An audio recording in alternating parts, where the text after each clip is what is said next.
என்ன தம்பி என்ன என்ன பீலிங்கு சோகங்கள் இருக்குண்ணே. என்ன பீலிங்கு? அந்த லைட்டை போடும் போதில்ல இந்த லைட்டா? ஆமாம். என்ன ஃபீலிங்கு? என்னாச்சு? அது எப்படி வாயால சொல்லுவேன்? சும்மா வாயால தான் சொல்லுற வழி இல்லை. எங்க அண்ணனை நேற்று பேஞ்ச மழையில இன்னைக்கு காலில் முழுசா கூட முளைக்காத காலானுங்க காளியம்மா அவனுங்க மிதிச்சாங்க. பொறுத்து கொண்டோம். சரி, இந்த வாட்ஸ்அப் குரூப்பே எங்களுக்கு பிடிக்கல. இவனெல்லாம் தலைவன் சொன்னா வீட்டுல பொண்டாட்டி பிள்ளை மதிக்க மாட்டேங்குது அப்படின்னு சொல்லி வெளியேறாங்க. அவங்க பேசினாங்க, மிதிச்சாங்க, பொறுத்து கொண்டோம். ஆனா இன்னைக்கு கட்சிக்குள்ளேயே இருக்கிற அக்கா காளியம்மா ரொம்ப டேமேஜ் பண்ணிடுச்சுன்னு. அம்மா இருக்கிறதான் சொன்னாங்க. என்ன புதுசா என்ன இல்லாத என்ன சொல்லிட்டாங்க? அதுக்குன்னு ஒரு வயசான மனுஷனை போட்டு இத்தனை பேர் மிதிச்சா அது இன்னும் உடன்பாடை ஒத்துக்கிறேன். எப்படின்னு வயசான வயசுக்குன்னு ஒரு இது இருக்குல்ல. ஆமா, அது என்ன வேணா நடக்கலாம். திடீர்னு இப்படி அதிர்ச்சிகரமா ஒரு மேடல சொல்லாம கொள்ளாம பேசலாம். இதெல்லாம் பேசுற விஷயமான்னு கேட்கறேன் நான். நம்மளுக்கு வந்து நம்மளுக்கு அதிர்ச்சியா இருக்கும்போது அவருக்கு என்ன வயசான மனுஷன் வேற அவரை போட்டு இப்படி எல்லா புறமும் இருந்து தாக்குறத வந்து யூடியூப் வன்மையா கண்டிக்குது. இல்ல, அதாவது நடந்து கூட அவங்க பொருளை எடுத்து அவங்க கூட்டத்துக்குள்ள போய் அவங்களே போடுறது இருக்குல்ல, அந்த சம்பவம் தான் நேற்று நடந்திருக்குது. ஆமா, அது சம்பவம் என்ன, அது சம்பவம் நமக்கு உணர்த்துகிற விஷயம் என்ன, அது சம்பவம் சீமானுக்கு உணர்த்துகிற விஷயம் என்ன, நாம் தமிழர் கா பிரிவு உருவாகுமா ஆகாதா, அதை தான் இந்த வீடியோவில் பார்க்க போறோம். ஓகே.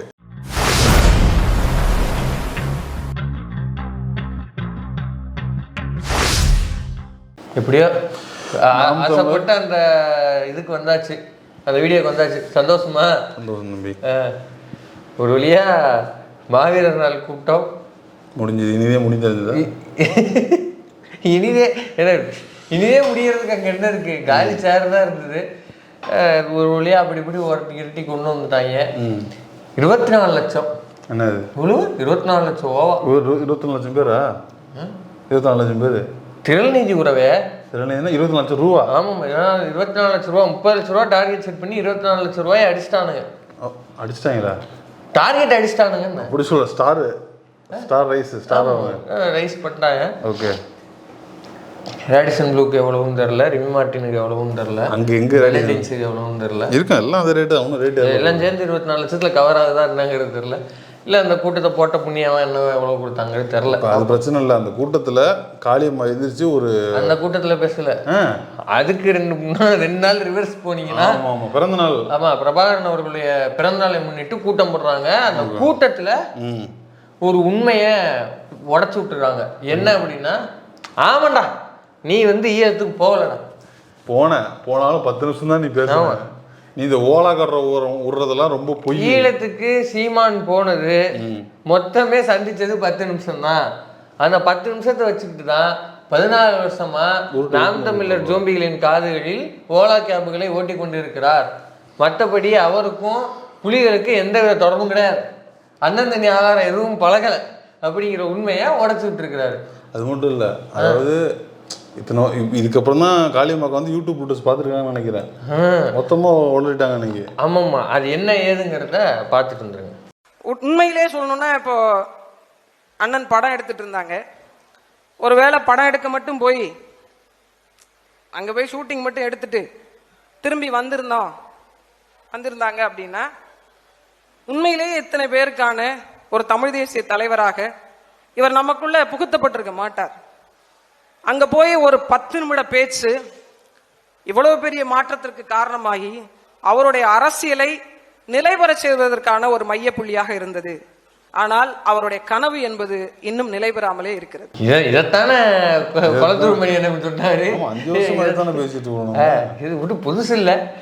பட் இருந்தாலும் அவங்களுடைய வாய்கள்ல இருந்து அவங்க ஏரியாக்குள்ளே போய் அவங்களே போட்டுருக்காங்களா, அதுதான் நம்மளுக்கு புதுசா இருக்கு. இப்போ அவங்களே ஒரு அஃபிடவிட் கொடுக்கும்போது அதை அப்படியே கப்புன்னு பிடிச்சிக்கிறது நல்லது இல்லையா? இப்போ இதற்கு ஜோம்பிகளின் விளக்கம் என்ன விளக்கம்? அதான் சொல்லிட்டாங்களே, போய் 10 நிமிஷம் தான் பார்த்தாங்க. 10 நிமிஷம் பார்த்துட்டு இங்கே கதையா விட்டாரு. 14 வருஷம் ஒரு முன்னேற்றமும் இல்லை. அப்படியேதான் இருக்குது. கனவு கண்டுகிட்டே இருக்கிறப்பல அந்த கனவு அவருடைய கனவு அப்படியே தான் இருக்குது. அப்படின்னா என்ன அர்த்தம்? அவரோட கனவு வந்து செயலாக்குற அளவுக்கு நினைவாக்குற அளவுக்கு உனக்கு துப்பு இல்ல அப்படின்னு சீமானுக்கு வந்து கனவு எது உச்சி மண்டை கொஞ்சம் பேக் அப்படின்னு போய் மண்டையிலே இறக்கி இருக்கிறாங்க. அது கனவு கண்ட இடத்துல இன்னமும் அப்படியே கடவாவே தான் இருக்குது. ஆமா, அப்ப அவர் கையெழுச்சிட்டு போனதுக்கான ஒரு யோகி தான் உனக்கு இல்ல, அதை வந்து உன்னால அதை ஃபுல்ஃபில் பண்ண முடியாது. ஒரு இன்ச்சு கூட நவரல. ஆமா, ஒருவேளை இப்படி இருக்கும்னு நினைக்கிறேன். எப்படி அம்பேத்கர் சொன்னார் இல்லையா, நான் கஷ்டப்பட்டு இந்த தேர்தல் இழுத்து வந்திருக்கேன், இது நீங்க முன்ன இழுத்துட்டு போறதுனாலும் பரவாயில்ல, இழுக்கிறேன் பேர்ல பின்னாடி தள்ளி விட்டுறாதீங்கடா. அவ்வளவு பெரிய வார்த்தையை நீ அம்பேத்கர் சொன்ன வார்த்தையை வந்து இந்த அளவுக்கு முன்னாடி நீ கம்பேர் பண்ணி பேசிட்டு இருக்கிற. ஆமா ஆமாம்மா, இதுல மறந்துட்டேன். ஏன்னா இவர் வந்து அம்பேத்கரை தலைவரா ஏத்துக்க மாட்டேன்னு சொன்னார், வழிகாட்டி. ஆமா, ஏத்துக்க மாட்டேன்னு சொன்னாரு. ஆமாமா, அவர் வந்து தலைவரங்களை ஏத்துக்க முடியாது, ஏன்னா அவர் இந்த மண்ணில் பிறக்கல அப்படியே சொல்லியிருக்கிறாரு. நல்ல விஷயம். நம்ம கரெக்ட், நல்ல இடத்துல நீங்க வந்து என்ன தடுத்தீங்க. ரைட்டு, அம்பேத்கரை சீமான் ஒருபோதும் தலைவராக ஏற்றுக்கொள்ள மாட்டேன் என்று சொல்லியிருக்கிறார். ஜோம்பிகள் இதுக்கும் கிடைக்கிறாங்க. சொல்லியிருக்காருன்னு உனக்கு தெரியுமா அப்படின்னா அவர் தானே சொல்றாரு. இது அவர் சொன்ன வாசகம் தான். போய் கேட்டுப்பாரு, உங்க அண்ணன்டே போய் கேட்டுப்பாரு. இப்ப காளிமலக்கால் இருந்து இப்ப பேச வேண்டிய தேவை என்ன? ஜூவிக்கு கொடுத்த பேட்டியில் முதல் வரியாக சொல்லியிருந்துருவாங்க, அதை நம்ம வரிக்கு வரி டீகோட் பண்ணி யூடியூப் ப்ளஸில் பேசியிருக்கிறோம். எனக்கு அந்த ஆடியோ விவகாரத்தில் வருத்தம் தான், அந்த வருத்தம் தான் அப்படிங்கிறது இதுதான். அதாவது ஓப்பனாக உடச்சி விட்டுருக்குறாங்க. ரே ஜோம்பிகளா தம்பிகளா, உங்க ஒன்னும் பேச கேட்டு இப்படியே சுத்தாதீங்கடா. உங்க ஒன்னும் வந்து 10 நிமிஷம் தான் அவரை பார்த்தாரு. அதே மாதிரி தமிழ் தேசியம் அப்படிங்கிற அரசியலை கொண்டு போகிற அளவுக்கு, கருத்தியலை சித்தாந்தத்தை கொண்டு போகிற அளவுக்கு உங்க அண்ணனுக்கு துப்பு இல்ல அப்படிங்கிறத அக்கா சொல்லாம சொல்லியிருக்காங்க. அவர் வந்து வெளியூர்ல இருக்காரு, அவர் பேசினாரா இல்லையான்னு தெரியல, வந்து சொல்றேன்னு பதில் சொல்றேன்னு சொல்லியிருக்காருன்னு சொன்னாங்க. இன்னைய வரைக்கும் பதில் சொன்னாரா சொல்லலன்னு தெரியல. இன்னைய வரைக்கும் மேடையில கேள்வி கேட்டு சொல்லியிருக்காரு. இப்ப அதை பாக்குறீங்களா? ஆமா, அண்ணன் இதுக்கு சொன்ன மறுப்பு இருக்கு. அந்த பிட்ட போடுங்க. பேசிய தங்கை கூட சொல்றாங்க, நான் படம் எடுக்கத்தான் போனேன்னு எல்லாரும் ரசிச்சிருக்காங்க. இன்னும் படம் எடுக்க போனவர்கள் வேற, அந்த படம் எடுக்கிற குழுவினரை பயன்படுத்தி கொண்டு என்னை அழைத்து கொண்டு போனது வேற. அதன் நோக்கம் வேற. படம் அவர்கள் எடுத்தார்கள். அந்த விழாவை தொடக்கி வைத்தேன் நான் இங்கிருந்து ஒரு திரைப்பட இயக்குனருங்கிற முறையில். படம் நான் எடுக்கல. மற்றவர்களெல்லாம் 8 நிமிடம் தான் பேசிக் கொண்டிருந்தார்கள். தங்கை 10 நிமிடம் கூட 2 நிமிடம் சேர்த்து சொல்லியிருக்கிறார்கள். என்ன நடந்ததுன்னு எனக்கும் என் தலைவனுக்கும் தெரியும், பக்கத்தில் இங்கே இருக்கிற பல போராளிகளுக்கு தெரியும். அவர்கள் சொல்ல முடியாத நிலையில் இருப்பதால் எல்லோரும் ஒன்றை சொல்லிக் கொண்டிருக்கிறார். 10 நிமிடம் பேசியவனைத்தான் சீமான்ட்ட சொல்லு, நம்பி விட்டு போறோம்னு சொல்லு, அவர்கிட்ட தான் ஒப்படைக்கிறோம்னு சொல்லு, தொடர்ச்சியா முன்னெடுக்க சொல்லுன்னு 10 நிமிஷம் பேசணுன்றதை விட்டு போவாங்களா? அதெல்லாம் இல்லை. எல்லாவற்றையும் எல்லா இடத்திலும் பகிர்ந்து கொள்ள முடியாத சூழல் இருக்கும்போது நமக்கு என்ன பணி? ஒன்றுதான், அங்கு போய் நான் என்ன செய்ய என்று இறுதியாக என் அண்ணனிடத்தில் கேட்கிற போது, நீங்கள் அங்கு போய் இறங்குங்கள், நீங்கள் என்ன செய்ய வேண்டும் என்று தெரிய வந்துவிடும், அதை செய்யுங்கள் என்றால் இறங்கினேன், தெரிந்தது செய்து கொண்டிருக்கிறேன். இவ்வளவுதான். இந்த அவமானங்கள், ஏச்சு பேச்சுக்கள், விமர்சனங்கள் இதையெல்லாம் தாங்கி கிடக்கிற உறுதியை தந்ததும் அந்த தலைவன் தான். அவரோடு ஒப்பிடுகிற போது நம்ம ஒன்றுமே இல்லை. அவரே சொல்வார், விமர்சனம் என்பது வெறும் சொற்கள் தானப்பா, நம்மளை காயப்படுத்தும் கற்கள் இல்லையே. வைரக்கற்களை விட்டு எரிந்தால் எடுப்போம், வெறுங்கற்களை விட்டு எரிந்தால் தடுப்போம், அவ்வளவுதான்.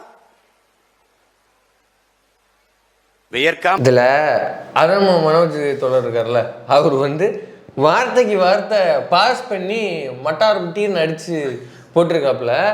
இதில் நம்மளும் அடிக்க வேண்டியது இருக்கு. வாய்ப்பு இருக்க தொடர் அந்த வீடியோவும் பாருங்க, இந்த வீடியோ முடிச்சுட்டு போய் பாருங்க. மேட்ரு என்னன்னா, என்ன சொல்றான், இங்க போய் தங்கச்சி கூட 10 நிமிஷம் சொல்லிட்டு போயிருச்சு. அது போட்டு உடனே 8 நிமிஷம்ன்றாங்க, தங்கச்சி ஒரு 2 நிமிஷம் சேர்த்து 10 நிமிஷம், எல்லாரும் 3 நிமிஷம் சொல்றாங்க. 8 நிமிஷம் யாரும் சொல்லல, 2.25 நிமிஷம் தான், 2.5 நிமிஷம் தான். ராஜகிரன் பேசுவோம் வரியா, 3 நிமிஷம் தான் சொல்றாரு. வரலாம் ஒரு டைரக்டர் பாலுமகேந்திராவோட பையனா, ஜான் மகேந்திரா, அவரும் போயிருக்காரு. பேசுறியா கூட போனவர் பேசணுங்கிறாரு, பேசுறியா ப்ரோ அப்படின்னு தான் நம்ம. Bro what bro, it's very wrong bro, ரொம்ப தப்பு. அக்கா காளியம்மாள் என்ன ஃப்ரஸ்ட்ரேஷனில் இருக்குது, பிசிற ஆடியோ ஃப்ரஸ்ட்ரேஷனில் இருந்திருக்கு, அக்கா போட்டு மீச்சு விட்டுருச்சு. அக்கா சொல்ல வருகிற ஸ்டேட்மெண்ட் என்னன்னா, நான் பொம்பளை சீமான் கிடையாது, நான் தான் சீமான், சூப்பர் அப்படின்னே சொல்லியிருக்கிறாங்க. இப்போ அண்ணன் சொன்ன மறுப்புக்கு வந்துடுவோம் நம்ம. அண்ணன் வந்து உருட்டுன்னு என்ன உருட்டுறாருன்னா, அவங்க நான் வந்து படப்பிடிப்புக்காக போகல, படப்பிடிக்கிற குழுவோட அப்படியே வந்து நான் படம் எடுக்க போனவன் அல்ல, படம் எடுக்க போனாங்க பாருங்க, அந்த விழாவை தொடக்கி வைக்க போனவன் இல்ல. முன்னாடி இருக்கிற பேச வேண்டியதா இருக்குது. படம் எடுக்கிற குழுவோட இவர் வந்து அப்படியே ஹைடு பண்ணி ஒரு கூட்டு போய் புலிகள் தலைவர் பிரபாகரன் இல்ல அதுக்கு முன்னாடியே பேச வேண்டி இருக்குங்கிற நான் என்ன சொல்றேன். இதுக்குதான் நான் போன வீடியோலயே கேட்டேன், இவன் என்ன சேகுவேராவா அப்படின்னு. ஏன்னா நான் திரும்பி இதை சொல்லுவதற்கு கடமைப்பட்டிருக்கிறேன். ஒரு சேகுவேரோ ஃபிடல் காஸ்ட்ரோ இணைப்பு எப்படி நடந்ததுன்னா, சேகுவேரோ ஃபிடலை சந்திக்கிறதுக்கு முன்னாடியே ஒரு போராளி இல்லையா? அவருடைய புத்தகத்தை படிச்சா இன்னும் சேர்க்க முடியல. நீ சொல்லிட்ட ஒரு சேகுவேரோ ஃபிடல் காஸ்ட்ரோ இன்னும் வரைக்கும் சேர்க்க முடியலையே. எந்த ஏடிஎம்கேல ரெண்டு ஆகா ஆகா இது நீ சொல்லிட்ட, ஈஸியா சேர்த்துட்டாங்க. இன்னைக்கு ஒரு ஃபிடலையும் சேர்க்க முடியல தம்பி. நீ பாட்டு நம்ம ஈஸியா சொல்லிட்ட. ரொம்ப ரொம்ப ரொம்ப சங்கட்டமா தான் இருக்கு. ஆமா. இப்ப அந்த சேகுவேராவோட இந்த சேகுவேரா நீங்க சேர்க்கணும். கம்பராமாயணத்துல சேக்கலான்னு சொல்றவங்களா சேகுவேராவா இல்ல கேக்குறேன். அந்த சேதான். ஆமா அந்த சேதான். சரி, இப்ப நம்ம அந்த கதைக்கு வந்துருவோம். அவர் வந்து அதுக்கு முன்னாடியே பல நாடுகளுக்கு பயணப்படுறாரு, பல பகுதிக்கு பயணப்படுறாரு.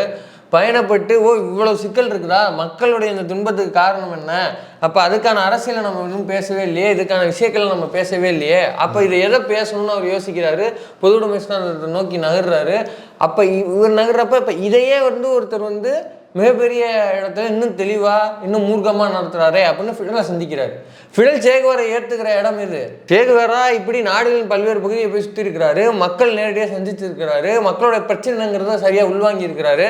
அதற்கான சொல்யூஷனாக அவர் வந்து நகர்ந்திருக்கிற இடம் சித்தாந்தம்ங்கிறது மிக சரியாக இருக்குது, நமக்கு ஏற்ற வகையில் இருக்குது.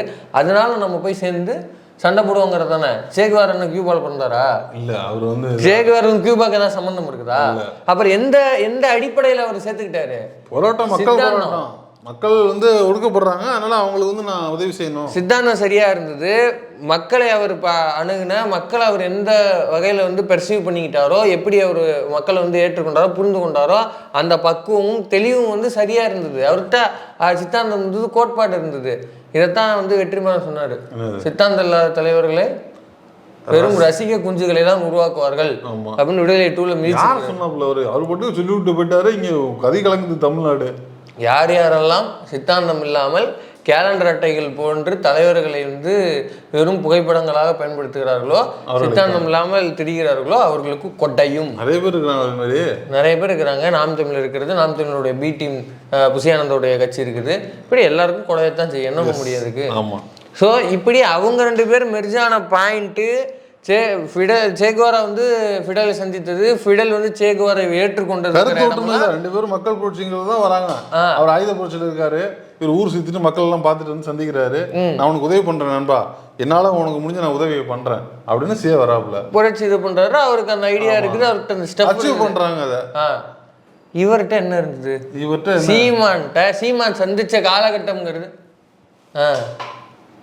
பெரிய வாயு. அதை தவிர வேற என்ன இருக்குது? சீமான் சந்தித்த காலகட்டம் எது? அதான் மனோஜ் தோழரும் கேட்குறாரு. அது வந்து அமைதி காலகட்டம். அப்போ போனவங்க ஏகப்பட்ட குழுக்கள் இருக்கிறாங்க. ஏய், உனக்கு முன்னாடியே போன தோழர் கோவை ராமகிருஷ்ணன் தோழர் இருக்கிறாரு, அப்புறம் இவர் கொளத்தூர் மணியண்ணன் இருக்கிறாரு, வைகோ போயிருக்கிறாருப்பா. வைகோ புலிகளோட உடையோட ட்ரைனிங்கோட வீடியோலாம் இருக்குது. மணியரசனம் போயிருக்கிறாரு, திருமா அவர்கள் இருக்கிறாரு. இவ்வளோ பேர் இருக்கிறாங்க. இவங்கெல்லாம் எங்கேயாவது ஒரு மாதிரி தம்பட்டை அடிச்சிருக்காங்களா? இவர்கள் எல்லாத்தையும் வந்து பிரபாகரன் அவர்கள் வந்து சந்திச்சது எந்த புள்ளி? அதாவது அவங்களுக்கு ஏன் கேட்டில்ல, அவங்களுக்கு வேற வேற தொழில், அரசியல், மக்கள் வேலை, மக்களுக்காக வேலை செய்யறது, அரசியல்னு ஒரு வேலை இருக்குது, ப்ரொஃபஷன் இருக்குது. அதில் நிற்பாங்க, ஜெயிப்பாங்க. அவங்களுக்கு கருத்தியல் இருக்குது. சொல்ல போனா அவங்களுக்கு வந்து ஒரு அரசியலுங்கிற ஒரு ப்ரொஃபஷன் இருக்குது. அதனால மக்களுக்காக பேசுவாங்க, மக்கள் அவங்களுக்கு ஜெயிக்க வைப்பாங்க, பார்லிமெண்ட் எம்எல்ஏ போவாங்க, அதிகாரம் கொடுப்பாங்க, அவங்க அதில் வாழ்ந்துக்குவாங்க. நம்மளுக்கு என்ன இருக்கு? சுடுகாடு ஒன்று தானே இருந்தது. நீங்க சொன்னீங்களே, அது மட்டும் தான் இருந்தது. அப்போ அதை வச்சு தான் மேக்கப் பண்ண முடியும். கதை அதுல இருந்து எடுக்க முடியும். புரியுது உனக்கு? புரியுது, தெளிவா புரியுது. அவங்க எல்லாம் அதை வச்சு என்ன பண்ணாங்கன்னு கேட்டில்ல, அவங்களுக்கு அது தேவையில்லை. அவங்களுக்கு வேற வேலை இருக்குது. எனக்கு மூளை இருக்குது, அந்த மூளைக்குள்ள கருத்தியல் இருக்குது, நான் அதை வச்சு. அப்ப நம்மளுக்கு ஒரு வேலை இல்லை, வாய் இருந்தது, கதை இருந்தது, அடிச்சு விட்றா வந்துட்டாப்ல, அவ்வளவுதான். இப்படி அமைதி காலகட்டத்துல போயிட்டு கூட்டத்தோட கூட்டமா நின்று கெஞ்சி கேட்டு, அது வந்து மனோஜ் தோழர் வந்து தெளிவா சொல்றாரு, இவன் அங்கே போயிட்டு அங்கேயும் போய் புலிகளின் தலைவர் வந்து பார்க்க விடல. இவன் அங்கே இருந்துட்டு மணிவண்ணன் கால் பண்ணான். கால் பண்ணிட்டு கெஞ்சி கதறி கொடுப்பா எப்பா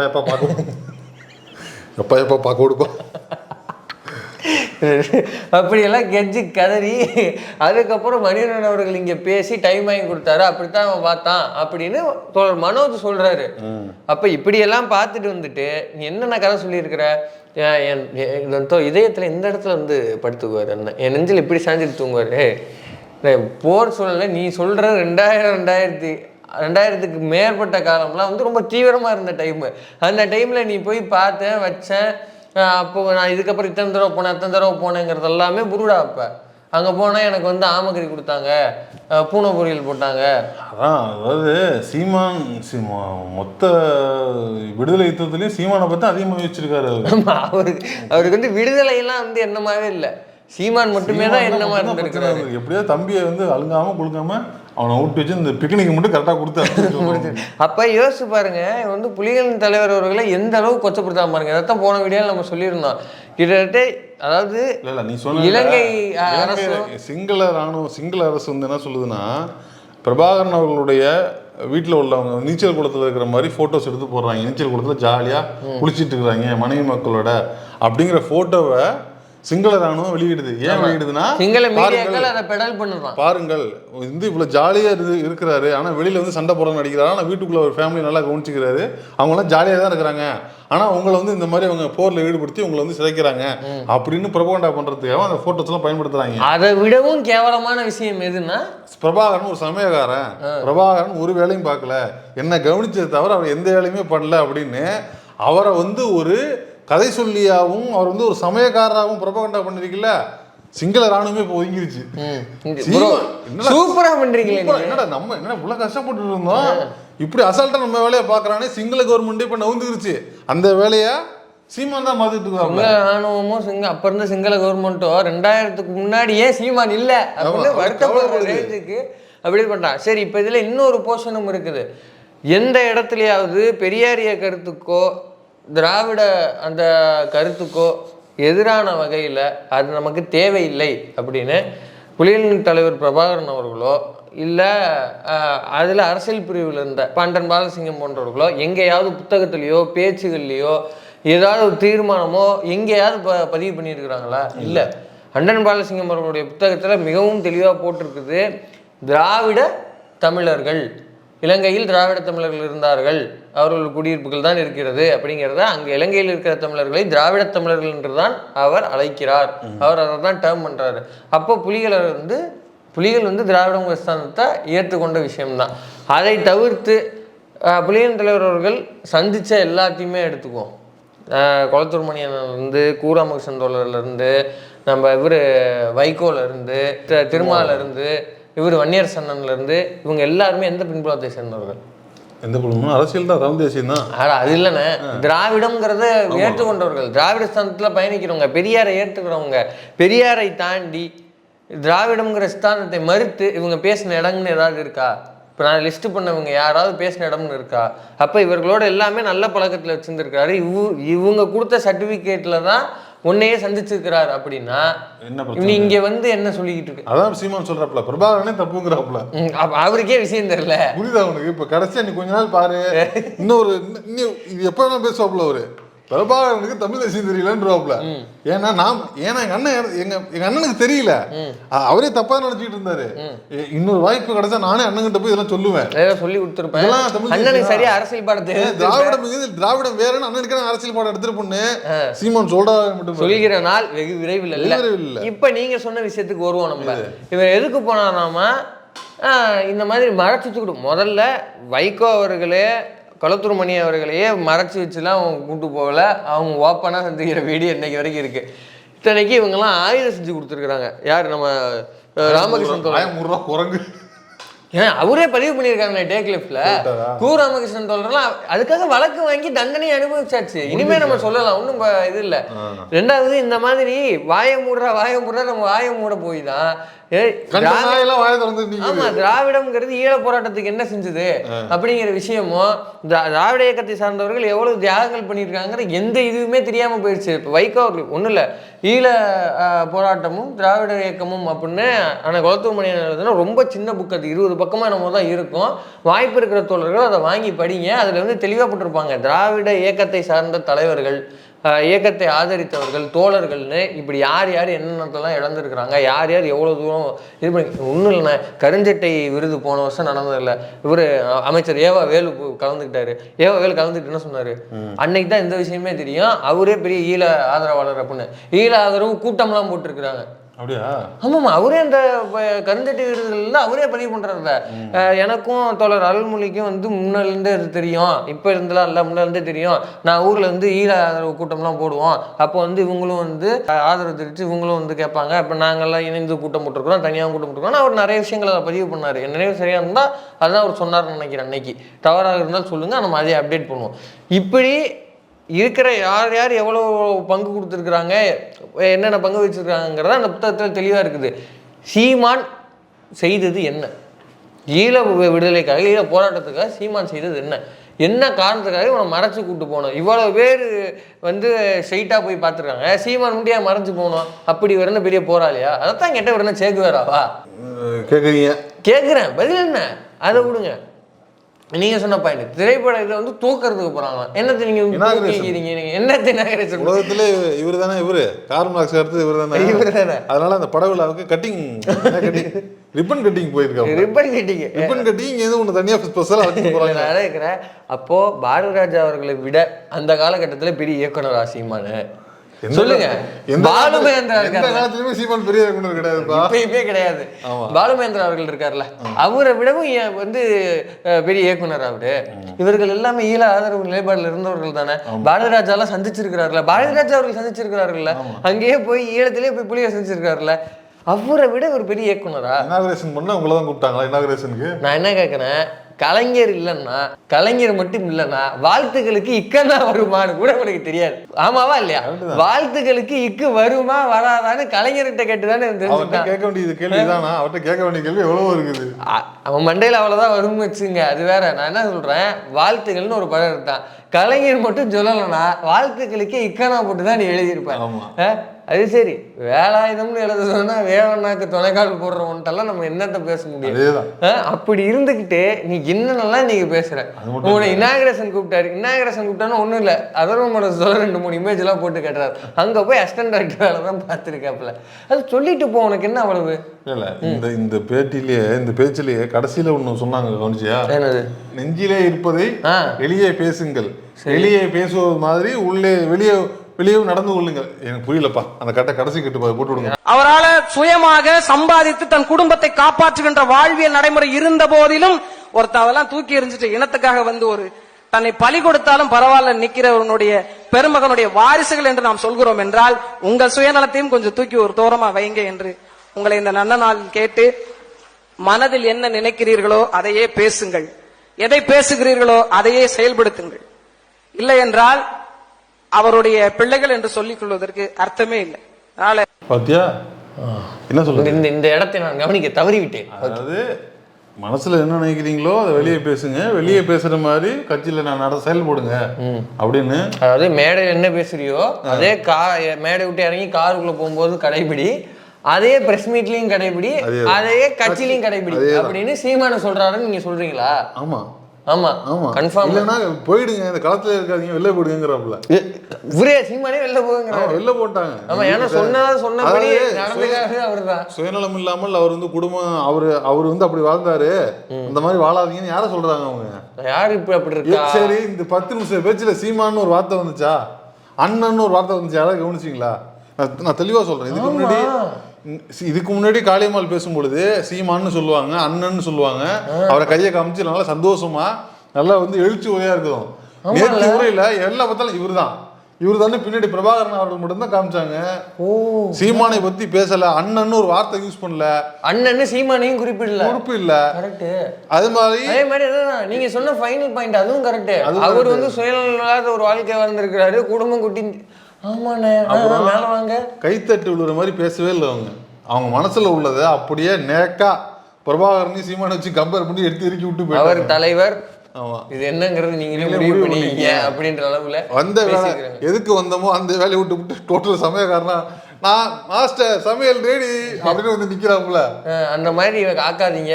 அதனால நம்ம எதுக்கு வந்தோமோ அதை ஞாபகம் வச்சுக்கோங்க. நம்ம எதுக்கு வந்த வேலையை அவர் செய்யறான்னு பாத்துக்குங்க. அவர் எங்கேயோ இருக்கார், நம்ம எங்கேயோ இருக்கிறோங்கிறத ஒரு திரி மாதிரி கொளுத்தி விட்டு போயிட்டாங்க. ஒன்றும் இல்லை, இவ்வளவு நாள் வந்து மேடையே ஒரு அமைதியான உரையை திரும்ப முதல்ல மேடையே கொடுக்காம ரொம்ப அமைதியா பேசினாங்க. ஆனா பேசிட்டாங்க. பேசி முடிச்சத பொறுமை கைத்தட்டு விழுவுல. அதான் மேட்ரு. அங்க ஒரு சலசலப்பு, பேசும்போதே ஒரு சலசலப்பு வந்துருச்சு. அங்க இருக்கவங்களுக்கே புரிஞ்சிருச்சு, என்னடா இது இப்படி பேசி வச்சிருக்குது, கை தட்டுறதா வேணாமா? தட்டுனா இவன் வீடியோ பார்த்தா திட்டுவான், தட்டவே வேணாம். அந்த பேச்சோட முடிவுலயே அந்த எல்லாமும் தெரிஞ்சு போச்சு ரிசல்ட் உங்களுக்கு. அவங்க வந்து சீமானை தான் பேசி வச்சிருக்காங்க. ஆமா, அதான் இவ்வளவு நாள் மேடையே கொடுக்காம எந்த மகளிர் மாநாடு இதுல கூட வந்தது, ட்விட்டர்ல கூட வந்துச்சு, மகளிர் மாநாடு நம்ம மகளிர் கூட்டம் நடத்திருக்கானுங்க, அதுக்கு அக்கா காளியம்மாள் வந்து கூப்பிடவே இல்லை. அவங்க தவிர்த்துட்டு கூட்டம் நடத்துனாங்க, இது இவ்வளவு வேலை செஞ்சாங்க. அந்த மொத்த கோபத்தையும் அக்கா இன்னைக்கு வச்சு ஆப்பா இறக்கி விட்டுருச்சு. இதுக்கிடையில் ஒரு ஆடியோ வேற வந்து ஓடிட்டு இருந்தது, அந்த ஆடியோவையும் கேட்டு வந்துருங்க. இதனுடைய இயல்பு செய்து கொண்டிருக்கு. என்னை பொறுத்த வரைக்கும் இதனால் இவன் முடிக்கும் என்றாந்து அதனை அவன் கண் விடல், இதான் தலைமைத்துவ பண்பு. அப்படி ஒரு தலைமைத்துவ பண்பாளனாக நாம் திகழ வேண்டும் என்றால், ஒன்று நீங்கள் வளருங்கள், இல்லை என்றால் உங்களை நம்பி இருப்பவர்களை வளர்த்து விடுங்கள். நீங்கள் செய்ய வேண்டிய கடமையும் சேர்த்து அவன் செய்து முடிப்பான். ஒன்றும் இல்லை, சேம் சப்ஜெக்ட் தான். அங்கேயும் போய் தலைவன் தான் எப்படி இருக்கணும் அப்படின்னு அக்கா பாடம் எடுத்துருக்குது.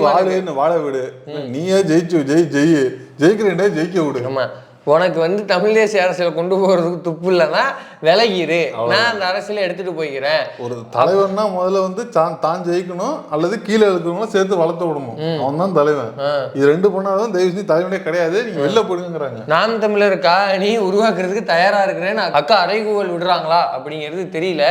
இப்ப அக்கா அடிக்கிறாங்கன்னா அக்கா வந்து நல்ல பேச்சாளர், களத்துல உழைச்சிருக்கிறாங்க. அவங்க எடுத்துக்கொண்ட சித்தாந்தம் பிரச்சனைக்குரியதா இருக்குது, அதில் மாற்று கருத்து இருக்குங்கிறதெல்லாம் வேற. ஏன்னா அவங்க சித்தாந்தம்னு எடுத்திருக்கிறது தமிழ் தேசியத்துல செயல்பாட்டாளர், பேச்சாளர். ஆமா, ஏன்னா அவங்க சீமானிசத்தை தான் கருத்தியெல்லாம் எடுத்துருக்காங்க. அதுல நிறைய பிரச்சனைகள் இருக்கு, அதை நம்ம சொல்றோம். ஆனா இந்த பவுன்ஸ் பவுடருக்கு வந்து காசு கொடுக்காத அம்பாசிடரா ஒருத்தர் இருப்பான்ல, இலுமினாட்டி புகழ், பஜாஜ், அவன்லாம் இருந்த இருப்புக்கு சீமான் அடிக்கிறாங்க. ஆமா, எனக்கு ரொம்ப வருத்தமா போச்சு. பாக்கலையா? இந்த பாருங்க, வழிகாட்டுபவன் தான் தலைவன். தலைவன் வேறு வழிகாட்டி வேறு அல்ல. நான் அப்படிலாம் குழப்பவே மாட்டேன். தலைவனும் வழிகாட்டியும் ஒரே ஆளுதான். இவர் தலைவர்.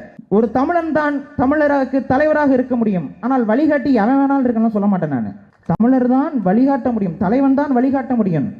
இவர் வழிகாட்டி இருக்கிறார், எப்படி உணர்வோடு இருக்கணும்னு வழிகாட்டி இருக்கிறார், எப்படி ஒழுக்கமாக இருக்கணும்னு வழிகாட்டி கொண்டு இருக்கிறார். கவனித்தீரா? யார சொல்றான்? அதாவது தலைவர் வந்து வேற, வழிகாட்டி வேற. நான் வந்து அப்படிலாம் குழப்பம், பெரியார் தான் சொல்லிட்டு இருந்தாப்ல சீமானு. அப்படிதான் நான் குழப்ப மாட்டேன். ஏன்னா சீமான் தான் வந்து என்ன சொன்னாப்ல, சீமான் பெரியார் எங்களுக்கு வழிகாட்டி தலைவர் இல்ல, தலைவர்னா எங்களுக்கு வந்து பிரபாகரன் தான் அவர் தான் சொல்லுவாங்க. அம்பேத்கர் வழிகாட்டியே இல்லைன்ட்டான். நம்ம தலைவரே இல்லைன்ட்டான். அது வந்து ஒரு விஷயம் சரியா. இப்ப என்னன்னா இவன் என்ன சொல்றான்னா, இவனே ஒரு பாட்டு ஒண்ணு இல்லைங்க, அலமதி அபிபூன்னு ஒரு பாட்டு, அந்த பாட்டை எடுத்து வச்சுக்கிட்டு குழப்புன்னு குழப்பிக்கிட்டு இருந்தான். இவெல்லாம் வந்து குழப்பத்தை பத்தி பேசுறான். ஒன்றும் இல்லை, இவனுக்கு பெரியார் மேல என்ன கோபம்னா, தமிழர்களை அவர் வந்து கிரிட்டிசைஸ் பண்றாரு. என்னன்னு கிரிட்டிசைஸ் பண்றாருன்னா, டே வெறுமனே இந்த பெருமையை பேசிட்டு இருக்கீங்களே, இதனால உங்களுக்கு ஆனது என்ன, சமூக ரீதியில என்னடா வளர்ந்துட்டீங்கன்னு கேட்டாரு. அதுல இவங்களுக்கு அவர் யாரு அப்படின்னு பெரியாரை பத்தி கேட்கறான். பெரியார் அவர் சொன்னதெல்லாம் ரெண்டாவது பட்சம், அவ்வளவு ஆன்சரே உனக்கு கொடுக்காதீங்க. புலிகளின் தலைவர் பிரபாகரன் அவர்கள் வந்து இதே தமிழர்களை பத்தி சீமான் என்ன சொன்னாருன்னு சீமான் பேசியிருக்கிறாரு. அதை கேட்டா, தமிழர்களுக்கு இப்ப இல்லாததுன்னா மானமும் வீரமும் தான், அது இல்லாத அளவுக்கு அது வந்து வர்ற அளவுக்கு படம் எடுக்கணும் அப்படின்னு சீமான் அறிவுரை சொன்னதா சீமான் தான் வந்து இதுல மாவீரர் நாள் கூட்டத்துல பேசியிருக்காரு. இப்ப என்ன பண்ண போறான், பெரியாரை வந்து என்ன கருத்துக்காக எதிர்த்தானோ அப்போ அதே விஷயத்தை தான் பிரபாகரன் அவரும் சொல்லியிருக்கிறாரு. இப்போ நீ பிரபாகரன் அவர்களை எதிர்க்க போறியா? என்ன சொல்லியிருக்காரு? அதான் சொல்லியிருக்காரு, மானமும் வீரமும் வந்து தமிழருக்கு இல்லாமல் போயிடுச்சு, அதை வர்ற மாதிரி படம் எடுப்பான்னு சீமான்ட்ட சொல்லியிருக்காராம். ஆமாம். அப்போ இதே விஷயத்துக்காக நீ கோச்சுக்குவியா? சொல்லுப்பா. பெரியார் வந்து இதுக்காக கோச்சுக்கிறேன்னா இப்போ பிரபாகரன் அவர்களையும் நீ கோச்சுக்கணுமா இல்லையா? ஏன் கோச்சுக்க மாட்டேங்கிற? இதுக்கு தான் வந்து பெரியார் இன்னொரு விஷயத்தையும் சொன்னாரு, எனக்கு தேசாபிமானமோ பாஷாபிமானமோ கிடையாது அப்படிங்கிறத. இதுக்கு தான் சொன்னாரு. அது எனக்கு தற்குறிக்கு புரியவும் புரியாது, இது படிக்கும் கிடையாது. இன்னொன்னு சொன்னாரு, என்னது, ஏன் நான் செய்யறேன்னா வேற யாரும் செய்யல, அதனால நான் வந்து செய்யறேன். Simple answer. நான் செய்யறேன்னு கேட்கறானே. யாரு தமிழர்ல எவன் வந்து செய்யறது தயாரா இருந்தா, எவனும் அது தயாரா இல்ல, அந்த பணியை நான் எடுத்துக்கிட்டேன் அப்படின்னாரு. இப்ப இவன் பான்ஸ் பவுடர் பேசுன இன்னொரு பாயிண்ட்டுக்கு வந்துருவான். என்ன சொல்லிருக்கான், நான் வந்து இந்த தலைவர் வந்து நமக்கு ஒழுக்கமா எப்படி இருக்கணும்னு இப்போ வரைக்கும் சொல்றாரு, அதை அழுத்தி சொல்றான். அப்படின்னா என்ன அர்த்தம், மூத்த நீ விஜய் சொல்ற கம்ப்ளைண்ட் எல்லாமே சரிதான், ஒழுக்கம் இல்லாத தலைவர்னா அது சீமான் தான் பிடிக்கிறான். ஒழுக்கம் இல்லாத எவனோ பேசியிருக்கான், அதை பத்தி சொல்லிட்டு இருக்கிறான். அவன் இவன் வந்து மாவீரர்களால் உண்மையிலுமே சீமான தலைவனா ஏத்துக்கிட்டா எங்க போயிருக்கணும், மதுராந்தத்துக்கு வந்திருக்கணும். ஆனா இவன் பேசுனது எங்க, இது உழவர் சந்தையில் நடந்துச்சுல, திருச்சிலையா? ஆமா, தமிழர் ஒருங்கிணைப்பு. அதேதான், அங்க நடந்ததெல்லாம் எங்க நடக்குது, எங்க போகுது ஒன்னும் புரிய மாட்டேங்குதுப்பா. எல்லாம் ஒரே மாதிரி இருக்கு நமக்கு. இவன் அந்த இடத்துலதான் சீமான் அட்டாக் பண்றான். அப்படியா? அங்க பேசலையா அவரு? நிலைமை என்ன ஆகி போச்சு பாருங்க. நம்ம வந்து ஒரு அளவுக்கு எதிர்த்துக்கிட்டு இருந்தோம் அவன்கிட்ட. அவன்லாம் வந்து எதிர்க்க வேண்டிய ஆளா? யாராவது மதிப்பாங்களா? ஆனாலும் நம்ம ஒரு டைம் எடுத்து, ப்ரோ வாங்க ப்ரோ, உங்க சித்தாந்தத்தில் இவ்வளோ பிரச்சனை இருக்கு, சித்தாந்தம்னு சொல்ற விஷயத்துல இவ்வளோ பிரச்சனை இருக்கு, வாங்க நம்ம போட்டு அடிச்சுக்கிட்டு இருந்தோம். அப்புறம் கொஞ்சம் நவுந்து வந்தாங்கன்னா, நேற்று பெய்ந்த மழையில் இன்னைக்கு முளைச்சிச்சா? அப்படி சொன்னா அப்புறம் திட்டுவீங்க வேற. முளைக்கல. அந்த காரணங்களான தாவேக்கா பாய்ஸ் போட்டு அடிச்சானுங்க, தோழர்கள் போட்டு உருட்டி எடுத்து கொண்டு. ஆமா, அதாவது தாப்பேத்தி காலையா டிவி காலையா, தாப்பேத்தி காலை தான் நீங்கள் புக்கு கொடுத்தாங்கல்ல, பெரியாருன்னா என்னன்னு படிச்சு தெரிஞ்சுங்க அப்படின்னு. அந்த அளவில் தான் அவங்களோட அரசியல் வந்து விஷயங்களே இருக்குது. ஆனால் அவனுங்க சீமான் இழுத்து போட்டு அடிக்கிற அளவுக்கு சீமான் வந்து டேமேஜாக இருந்தாப்புல. அவங்கள்ட்ட அடி வாங்குறது கூட ஓகேண்ணே. நான் என்ன சொல்கிறேன், அவங்க வந்து நேற்று புதுசாக கட்சி ஆரம்பித்து இன்னைக்கு வந்திருக்கிறாங்க, ஓகே.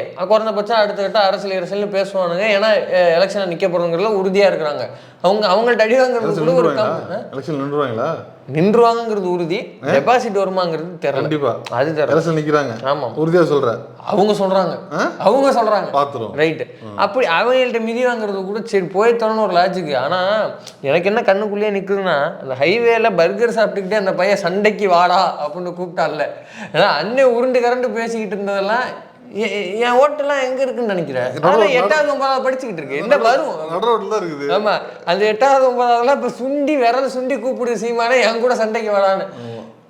அதெல்லாம் கூட எனக்கு ரொம்ப அவ்வளவு தாக்கமா இல்லைண்ணே. இவெல்லாம் யாருண்ணே பான்ஸ் பவுடர்ல, இவனுக்கு ஏதாவது ஓட்டுட்டு இருக்குதா, இவனுக்கு ஏதாவது ஒரு மதிப்பு இருக்குதா சமூகத்துல? இவெல்லாம் சீமான் அடிக்கிற அளவுக்கு ஆகி போச்சு. லூசு போல ஆளை பார்க்கறது அப்படி. அவனுக்கு 50 வயசு, நீ வேற, நீ திருவண்ணாமலை வயசு கம்மி நினைச்சுக்காத. இவனு வயசு கம்மின்னு நான் சொல்லல, பாரிசாலனுக்கு என்ன வந்து சமூகத்துல பேர் இருக்கு, அவனுக்கு என்ன மரியாதை இருக்குன்னு கேட்கறேன் நானு. அவன் சொன்னா எவனா ஓட்டு போடுவானா சொல்லுங்க? அவன் சொன்னா எவனாவது வந்து, அவன் வீடியோவே முழுசா பாக்குறது அவன் மீம் டெம்ப்ளேட் பார்த்துக்கிட்டு இருக்கான். அவன் சொன்ன ஏதாவது மதிப்பு இருக்கா? இவெல்லாம் சீமான் அடிக்கிற அளவுக்கு அண்ணே நீ ரொம்ப டேமேஜ் ஆயிட்டானே. நான் வந்துட்டு ஒரே ஒரு ரெக்வஸ்ட் வைக்கிறேன், தயவு செஞ்சு எந்த ப்ரெஸ் மீட்லயும் இனிமே யூடியூப் ப்ரெஸ் பேர சொல்லாதானே. எது யூடியூப் ப்ரெஸ் ரொம்ப அசிங்கமா இருக்கு. எனக்கு பாரிசாலன்லாம் சீமான் அடிக்க ஆரம்பிச்சுட்டா இனிமேல் நம்ம போய் அடிக்கிறதா அவரை? எனக்கு ரொம்ப ஒரு மாதிரி அவமானகரமாக இருக்குது. தயவு செஞ்சு வந்து யூடியூப் டெஸ்ட் பேரை எந்த ப்ரெஸ் மீட்லையும் சொல்லாதீங்க. எங்களுக்கு ரொம்ப சங்கடமாக இருக்குது. ஆமாம்மா, ஏன்னா அவன்லாம் எதிரியாக வச்சுக்கிட்டு உங்கள் கூட சண்டை செய்கிறதுக்கு நாங்கள் விருப்பப்படல. தயவு செஞ்சு அதெல்லாம் சொல்லாதீங்க.